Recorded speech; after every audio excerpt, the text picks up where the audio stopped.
All right. So I was in northern Saskatchewan about, it's got to be 20 years ago now.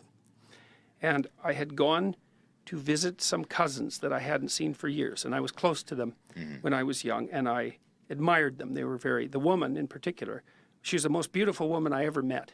She was one of those women that was so beautiful you couldn't even be near her. It was just too much to bear, you know, and it wasn't good for her. It was too much, you know. Helen of Troy. Yeah, really, just amazingly beautiful woman. Her mother was a very beautiful woman too, and so her sister as well, but she was particularly stellar.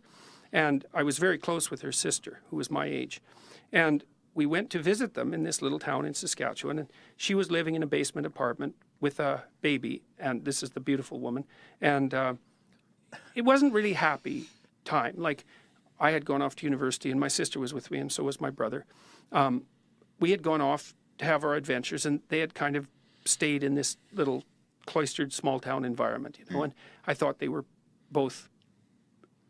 She hadn't manifested her full potential, let's say, and so it was kind of melancholic, sad, Bruce Springsteen sort of, you know, Right, sure. glory days thing. And so we were there for a while, and we were there for a couple hours. My brother, my younger brother, had really hero worshipped this woman when he was a kid, and not surprisingly, you know.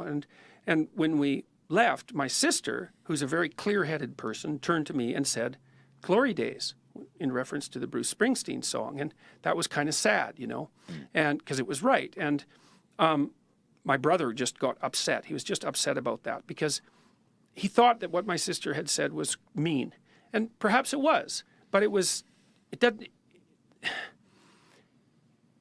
Or maybe he thought that what she said was cruel or impolite or any of those things, but she was willing to see the stark reality, and he was not. And he was having some trouble in his life at that point with his marriage and with other things. And I was very irritated that he went after my sister. Now, we had got back together. We were living in very different parts of the world, and so we'd got back together too. It wasn't like we'd been hanging around with each other that much. And so we drove back to another relative's house for Christmas. It was like 30 below, 11 o'clock at night. Bare Saskatchewan highway. No one on it, because there's no one on the Saskatchewan highways, especially not at 11 o'clock in the morning when it's like, or 11 o'clock at night when it's 30 below, and the snow was drifting across the roads. And I was having a serious conversation with my brother, telling him that it wasn't appropriate for him to go after my sister just because she could see what was right in front of her face. And he was kind of naive, you know. And so we had a kind of a scrap. And, but we were trying to sort things out. And so then we got to my aunt's place, and they lived in a farm in northern central Saskatchewan. It was very pitch dark and like icy, bitterly cold.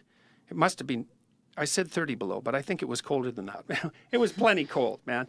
And my sister went in the house, and my brother and I weren't done talking. And so I said, "Look, let's not go in. We're not done talking yet." So we went into my cousin's garage. It was an old log garage. And inside that, he had a 1970 AMC sports car, rare car, that he was restoring. And he hadn't touched it for a couple of months. It wasn't heated in the garage, and it had a tarp over it. And I was talking to my brother, and the conversation was getting more heated, and I had this uncanny sense, and I can't remember this exactly right because it's so long ago.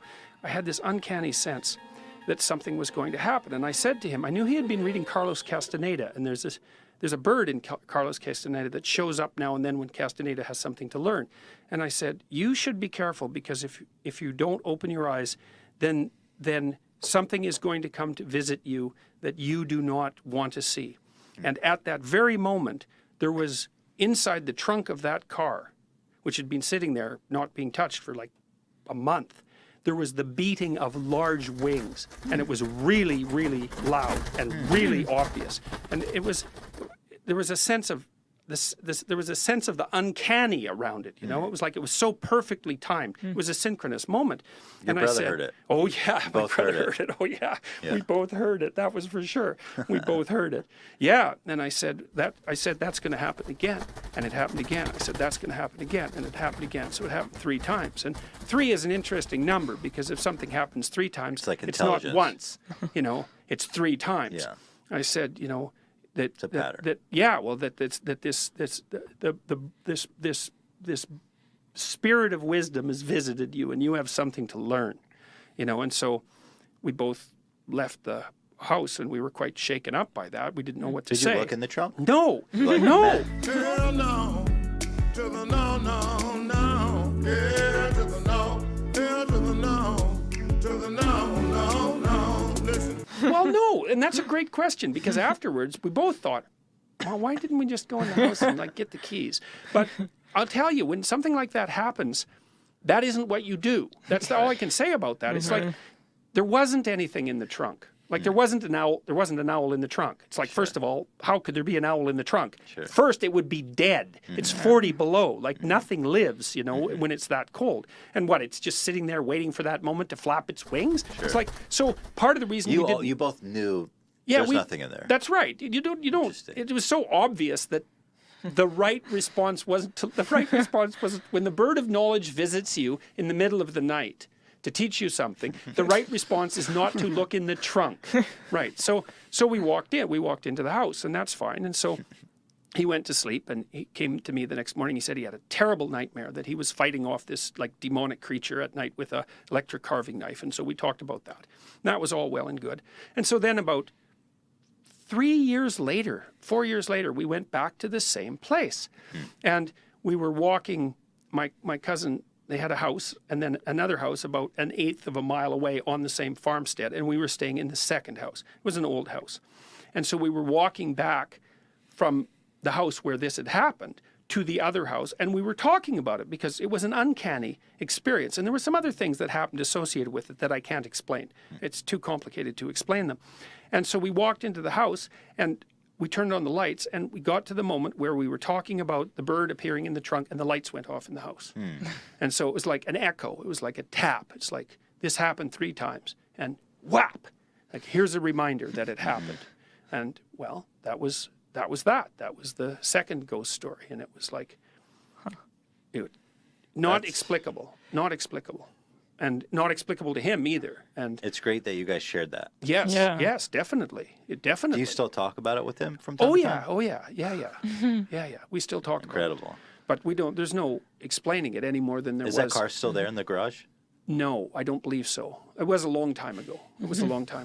I think my cousin probably sold it. So Whoever got that car. that's right. That's right. Watch They got that the bird. They trunk. got more Watch than they that. bargained for. Yeah. Wow, thanks for sharing that. Yeah. That was No great. problem.